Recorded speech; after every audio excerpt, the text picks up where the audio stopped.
Here's the difference of people who stay broke and people who get rich. Most people are programmed to be consumers, and they don't even know it. Scrolling for hours and hours are just trying to buy the next best thing that just came out. You know how many people I know that buys a new iPhone every single year? And there's no particular reason beside it's the newest iPhone that is out and they want it. And when you really think about it, do you think that they need a new iPhone? Does it do something like totally different and mind-boggling that you actually need to upgrade every single year? In my opinion, nah, not at all. You don't need that. And no, this is not a video to throw shots at people that do consume things and buy things. If you like it, go buy it. I'm just saying, like, do you actually need it? Especially when you're in the process of trying to actually become better than you are right now. If you want to be better than most, you need to do things that is different than most. When I was a kid, my dad used to buy me and my little brothers things that was old. And what I mean by that is when a new game system came out, like let's say the Nintendo 64, my dad just bought us the Super Nintendo. And you know, when I was younger, that didn't matter to me. You know, I was just happy that he bought us something. But when I went to school, I used to see my friends and associates playing the newest things. And then I was like, why can't I have that?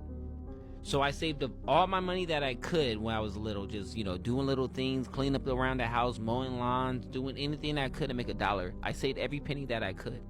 And finally, one day around the age of 10 years old, I actually worked up the courage to actually take the bus to a whole different city to buy the newest system that just came out. I didn't tell anybody that I was going. I just got up and I left and I just went. While on the bus, everybody was looking at me like, what is this little kid doing without his parents? But you know, I didn't care. You know, I'm used to people looking at me. I'm black. No, I'm just joking a little bit. I had to catch about like 2 buses to get to where I needed to go. It was GameStop. When I made it, I knew exactly what I was gonna do. It was a new GameCube that just came out, new system, bro. And I made sure that I got it on day 1. But the sad part about it is I was so broke that I didn't have enough money to actually buy any games for it. Do you think that I feel bad for myself to not be able to buy any games? I was just happy that I had the exact system that just came out at that year. And for my father always buying me the old things, it made me want the new things. So guess what happened when I became an adult? I just started buying everything that I wanted, anything that was new, because I had enough money. I was working for myself. I could get anything I wanted. But none of that stuff filled in the gap inside me. Like, yeah, I was happy when I first got it, but it didn't keep me happy for that long. And I learned the hard way that spending a lot of money on things that you don't need doesn't bring happipiness.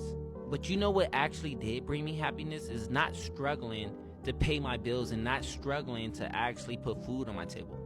And I didn't want to lose that convenience or that comfortability, so I had to sustain what I had. And this is how I started to want to learn how to actually produce things rather than consume them. So tell me, if you could only produce or consume for the rest of your life, which one would it be?